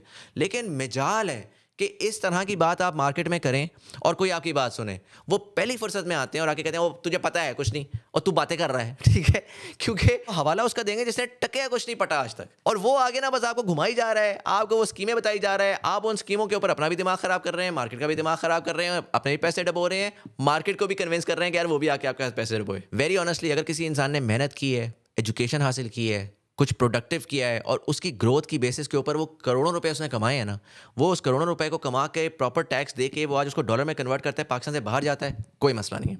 वो उस पैसे को लेता है, जाके अपनी अय्याशी में लगाता है, वो जाता है जाके पेंटिंग्स खरीदता है, अय्याशियाँ करता है, 1.5 रुपये कोई मसला नहीं है। उसकी जो मॉरल रिस्पॉन्सिबिलिटी है वो ये है कि हक हलाल का पैसा कमाया हुआ उसने, उसकी मॉरल रिस्पॉन्सिबिलिटी ये है कि उसने प्रॉपर टैक्स दिया हुआ उस पैसे के ऊपर, उसकी मॉरल रिस्पॉन्सिबिलिटी ये है कि उसने किसी का नुकसान करके वो पैसा ना कमाया हो। अगर वो ये सारी चीज़ें पूरी कर रहा है, वो उसके ऊपर टैक्स दे रहा है, वो उसके ऊपर जो है ना ज़कात वगैरह अपनी पूरी करता है, वो अपनी religious, ethical, moral, legal duties पूरी कर रहा है, तो यार वो उस पैसे से जो भी करे, उसने जैसे भी पैसा कमाया हो, आप कैसे उसको क्रिटिक कर सकते हैं कि यार वो देखो उसकी प्रिविलेज, वो देखो उसका ये, उसका वो। ये मैंने ना बड़ा एक स्पेशल फिनोमेना देखा है कि सूटेड बूटेड अंग्रेजी बोलने वाला कोई पाकिस्तानी होगा ना, जिस तरह मैंने आपको हवाला दिया, रज़ाक दाऊद साहब हो गए, मुसद्दिक नैन साहब हो गए, लिस्टेड कंपनियां हैं, टैक्स देते हैं, हाईएस्ट टैक्स पेयर हैं पाकिस्तान के, उनको चलते फिरते हमेशा कमेंट सेक्शन में ज़ॉम्बीज़ आएंगे और आके बोलेंगे कि यार ये 2 नंबर आदमी, चोर, डाकू, इस तरह के लोग जो है ना वो पाकिस्तान को खा गए। अच्छा, और यही लोग मैंने देखे हैं जो टिकटॉक पे जाएंगे और जा करके अगेन वो बड़ी गाड़ी में फिरने वाला, चेने पहनने वाला, वो जो किसी मज़ार का जो ना वो साईं शाई गद्दी नशीन टाइप जो होता है, जिसको आंखें बंद करके मुफ्त का पैसा मिल रहा है, उसको जाके कहेंगे सर सर सर अस्सलाम वालेकुम सर, मिलेंगे, रिस्पेक्ट देंगे, कहेंगे यार क्या ज़बरदस्त फैमिली है, क्या ज़बरदस्त काम है। फिर आप रियलाइज़ करते हो, आप कहते हो यार completely incentive structure, what is right and wrong वही आउट है, किसको सेलिब्रेट करना है, किसको गालियां देनी है, इसकी कोई सेंस ही कोई नहीं है। बट नॉनदलेस चले, मैंने बड़ा भाषण दे दिया, मैंने एथिक्स, मोरालिटी, बोरिंग चीज़ है ना, इसके ऊपर लोग जनरली ज़्यादा नहीं आते। मैं आज आपको इकोनॉमिकली ये बता सकता हूँ कि आने वाले वक्त में क्रैश आएगा, आने वाले वक्त में अमीर आदमी आपको बेवकूफ़ बनाएगा और आपके पैसे ऐंठेगा, क्योंकि आप पढ़े लिखों की नहीं सुन रहे, आप जा रहे हैं और जाके जो है ना फालतू किस्म की पॉन्जी स्कीम्स और इस तरह की चीज़ों में पैसा इन्वेस्ट कर रहे हैं। ना सिर्फ पैसा इन्वेस्ट कर रहे हैं, अपना टाइम भी इन्वेस्ट कर रहे हैं। यानी कि इतने सारे यंग लड़के हैं जो बजाय इसके कि कोई IT की स्किल सीखें, वो इस वक्त क्रिप्टो करेंसी में ट्रेडिंग सीख रहे हैं बैठे हुए, और वो सुबह शाम काम ही उनका ये कि क्रिप्टो करेंसी में ट्रेडर बन जाए हम। तो भैया आप अगर साइड गिग में क्रिप्टो करेंसी कर रहे हैं कोई प्रॉब्लम नहीं है, कुछ प्रोडक्टिव तो करते रहे ना साथ साथ, कोई प्रॉपर कोई आईटी स्किल सीखें, कोई काम धंधा कोई प्रॉपर सीखें। अगर आप वो नहीं करें, मैं आपको गारंटी दे के कह रहा हूँ, आप शायद मेरे ऊपर हंस रहे हो कि यार देखो जरा, खुद तो ये गरीब है, ठीक है, इसने गाड़ी शाड़ी अच्छी गाड़ी क्या, ये तो एक सादी गाड़ी नहीं खरीद सका दुबई जाके, मेरे पास देखो जरा मैंने मर्सिडीज रखी हुई है, इसको क्या पता। वो भाई आज आपने रखी हुई है, खुदा ना खास्ता कल मार्केट आउट होगी, वो चीज़ लूज हो जाएगी। ये चीज़ें आने जाने वाली होती हैं। ये आपको ना, you have to be famous once and then lose that fame to realize. You have to be rich once and then lose a lot of that money to realize that these things come and these things go. रहता क्या है? रहता आपकी इज्जत है, रहता आपके इखलाक है, रहता आपकी फैमिली है, रहता आपका दिमागी सुकून है। एंड मोस्ट इम्पॉर्टेंटली, अगर आपने लॉन्ग टर्म वेल्थ रखनी है, मैं जब भी बड़े बिजनेसमैन से बात करता हूँ ना, जिसका जो ख़ानदानी पैसे वाला था, 2 ढाई 3 4 जनरेशन वाला, वो हमेशा आके आपको बताएगा, वो ग्रोथ की बात करेगा ना, वो कहेगा साल की 10% ग्रोथ, 8% ग्रोथ, 15% ग्रोथ। मैं किसी नौदौलतिया के पास जाऊँगा, वो आएगा और वो आके पहली बात ये करेगा 200%, 500%, $20 मिलियन, बड़े बड़े नंबर फेंकेगा, बड़ी बड़ी मल्टीप्लायर्स मारेगा, और वो आपको नजर आ जाता है देख करके यार इस बंदे को ₹1.5 का पता नहीं है कि सस्टेनेबल ग्रोथ क्या होती है, ये इतना ज़्यादा रिस्क ले रहा है, ये जाएगा और ये जाके अपने पैसे जो है ना वो रिस्क में लगा देगा। इसकी चांदी लग गई, इसकी लॉटरी ज़रूर लगी, बहुत सारे लोगों की लॉटरी लगी है, किसी क्रिप्टो में लग गई, किसी की अमेजोन में लग गई, किसी की इधर लग गई उधर लग गई, बट उसको क्या वो सस्टेन कर पाता है? क्या वो 1-2 जनरेशन तक उस पैसे को चला सकता है, बल्कि चला क्या उसको ग्रो करा सकता है? ये बहुत बड़ा क्वेश्चन मार्क है। अगर आपने लाइफ के अंदर लॉन्ग टर्म सक्सेस ढूंढनी है ना, तो ठहराव लेकर आएँ, प्रोडक्टिव डायरेक्शन ढूंढें। बहुत इंटाइसिंग है, मैं मानता हूँ इस वक्त पूरे माशरे की आवाज़, पूरे माशरे की सिमत इस वक्त सिर्फ और सिर्फ ये कह रही है कि यार easy money, money doubling, Ponzi scheme, प्लॉटें बेचो, अपार्टमेंट बेचो, अनएथिकल किस्म का कोई काम कर लो, कोई फ्रॉड कर लो, और उसको घुमा फिरा के शरिया बोर्ड बिठा के ये भी बोल दो कि यार नहीं नहीं हम तो बड़ा लॉजिकल काम कर रहे हैं। शॉर्ट टर्म में ये ठीक है, कर लें आप, मैं आपको मना नहीं कर रहा, बिल्कुल आप बहुत बड़े किंग हैं, आपसे हो जाएगा। लॉन्ग टर्म में आप मार खाएंगे हमेशा। ये लिटरली दुनिया का असूल है कि आप अगर 2 नंबर चीज़ें करते हैं, उसको कारमा कह लें, उसको जो भी कह लें, वो चीज़ें लॉन्ग टर्म सस्टेन नहीं करती। जाहिर है आप एक अनप्रोडक्टिव चीज़ करेंगे। जो पाकिस्तान में बूम बस्ट साइकिल आता है वो क्यों आता है? वो इसी वजह से आता है क्योंकि पूरी कौम को जब लग रहा होता है कि इकॉनमी अच्छी चल रही है तो वो नंबर्स अच्छे चल रहे होते हैं, वो प्रोडक्टिविटी अच्छी नहीं चल रही होती। आज भी पाकिस्तान उस पर खड़ा हुआ है जिसमें नंबर्स बड़े अच्छे हैं, स्टेबिलिटी आ चुकी है, और आने वाले वक्त में आपको लोग बेचेंगे कि यार अब इसको ना हमें ग्रोथ की तरफ ऐसे वैसे लेकर जाना है, और प्रॉपर्टी के अंदर इन्वेस्ट करवाएं, 50 इंडस्ट्रियाँ चलेंगी उससे। और पिछले दिनों जो वो आपका फॉरेन एक्सचेंज वाले साहब हैं, उन्होंने एक आर्टिकल भी छपवा दिया कि यार डॉलर की एक्चुअल वैल्यू 211 212 होनी चाहिए है, और गवर्नमेंट नीचे ले आए ताकि इससे जो है इकोनॉमी को बूस्ट मिल जाए। सारा चूना है ये सारे लोग आके चूना लगा रहे हैं, ये पाकिस्तान के बिल्कुल खैर ख्वाह नहीं है, और ये सिर्फ और सिर्फ जो है ना आपको शॉर्ट टर्म आज की ईज की खातिर आपका लॉन्ग टर्म डिस्ट्रॉय कर रहे हैं। कोई भी इंसान जो बोरिंग बातें कर रहा है ना, जो कह रहा है कि यार आज थोड़ी मेहनत कर ले, आज थोड़ी मुश्किलात बर्दाश्त कर ले, लॉन्ग टर्म पे तुझे फ़ायदा होगा, वो एक्चुअल बंदा है, वो सुनने वाला बंदा है, वो बंदा है जिससे सीखें आप कुछ।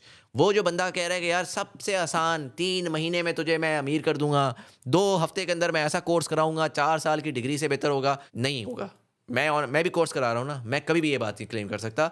4 साल की आप डिग्री करें, उसके ऊपर मैं आपको इंडस्ट्री की इनसाइट दे दूंगा 3 महीने के अंदर या 2 महीने के अंदर, लेकिन it can not replace a 4 year degree. Similarly अगर कोई आपको कह रहा है कि यार मैं आपको माला माल कर दूंगा 2 ढाई 3 4 महीने के अंदर, ऐसा नहीं हो सकता। So look for productivity, look for growth that is sustainable. अपने करियर्स, अपना फ्यूचर, अपनी इन्वेस्टमेंट्स दाव पे ना लगाएं जस्ट बिकॉज आपकी कोई लॉटरी निकल जाए और लॉटरी से पैसा बहुत ज़्यादा बढ़ जाए। आपको आपका इस्लाम भी यही सिखाता है, इस्लाम में इसलिए गैम्बलिंग भी मना थी। इस्लाम के अंदर इस्लामिक फाइनेंस के ऊपर तो मैं एक पूरी अलग वीडियो करना चाह रहा हूँ। इस्लामिक फाइनेंस को तो कोई समझ ही नहीं रहा ना, अभी वो पूरे मुल्क को इस्लामिक बैंकिंग की तरफ लेकर जा रहे हैं। कैसे खूबसूरती से ना उन्होंने core fundamental principle of what Islamic finance was, उसको तोड़ मड़ोड़ क्या बना दिया है, और वो उसको बेच रहे हैं। अगेन चल रहा है, मैं नहीं कह रहा कि यार आप सूफी हो जाएं, सब छोड़ें और छोड़ के आगे चले जाएं, बट एटलीस्ट समझ जरूर लें कि यार that's not what Islamic finance was. Islamic finance was inherently industrial capitalism driven around productivity, continuously forcing you to use maximum of your potential, of your productivity and your strength and your value, और उसको use करके आप जो है वो ज़्यादा से ज़्यादा प्रोड्यूस करें ताकि पूरी इंसानियत का फ़ायदा हो। Unfortunately we live in a world जहाँ पर अंडरलाइन क्या हो रहा है, प्रोडक्शन ज़्यादा है नहीं है ऐसे फ़र्क नहीं पड़ता, नंबर्स की गेम है सारी की सारी। जो बैंकर्स ने और अकाउंटेंट्स ने दुनिया बनाई है ना, उस दुनिया में हम चल रहे हैं। मेरा ज़ाती ख्याल ये है कि उस दुनिया का बिल्कुल इख्तिताम है, मतलब वो साइकिल रिवर्सल की तरफ है, जिसमें ये जो नंबर्स वाले चूना पार्टी है, ये अब एक पिवट आएगा जो कि हो सकता है अगले 1-2 महीने के अंदर आ जाए। मुझे लग रहा है, मेरी हंच ये है कि अगले 1-2-3 महीने में आ जाएगा। लेकिन बहुत सारे लोग हैं, मेरी पॉडकास्ट पे एक साहब आए, उन्होंने मुझे जो टाइमलाइन दी, उन्होंने कहा डायरेक्ट कैमरे के ऑफ दी उन्होंने, क्योंकि कैमरे के ऑन देते तो लोग परेशान हो जाते।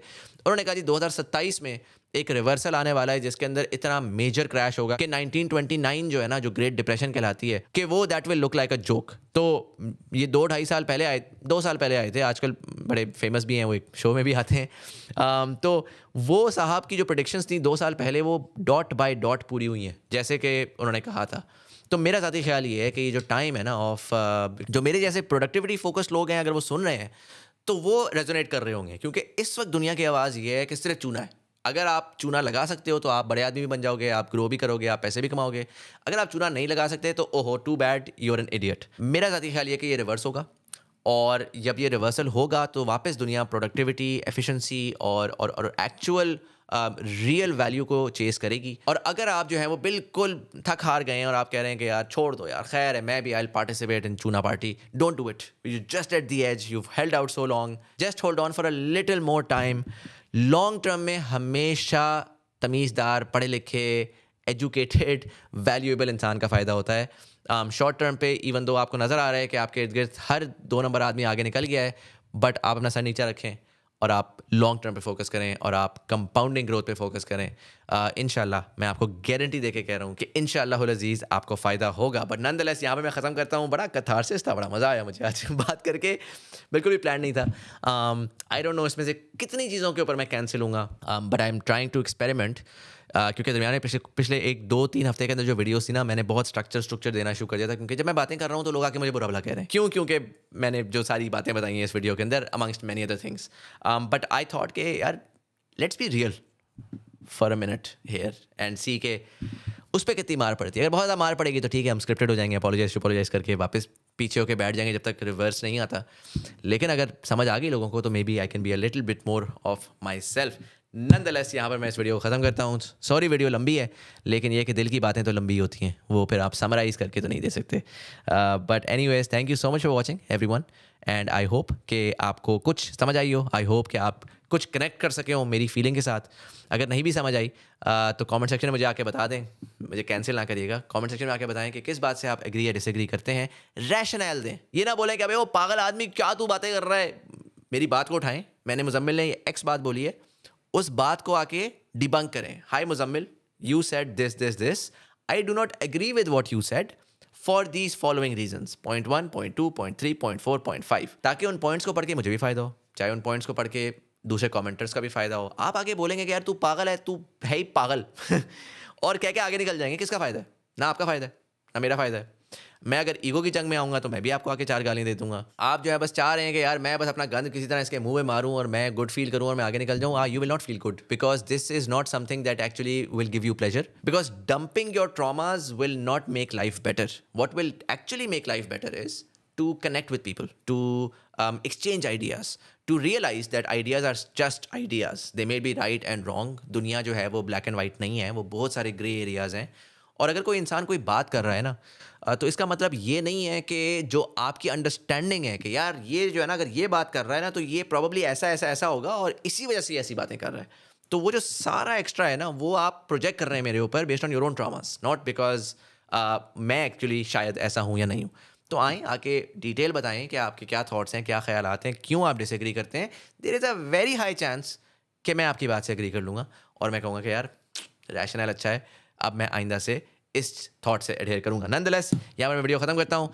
मेरा नाम सईद मुज़म्मिल हसन ज़ैदी है, आप देख रहे थे दिल की बात। देखने का बहुत बहुत शुक्रिया, और अगर आपको पसंद आई हो तो बराए करम लाइक सब्सक्राइब ज़रूर कर लीजिएगा। Nonetheless, I shall see you in the next video इंशाल्लाह टुमारो।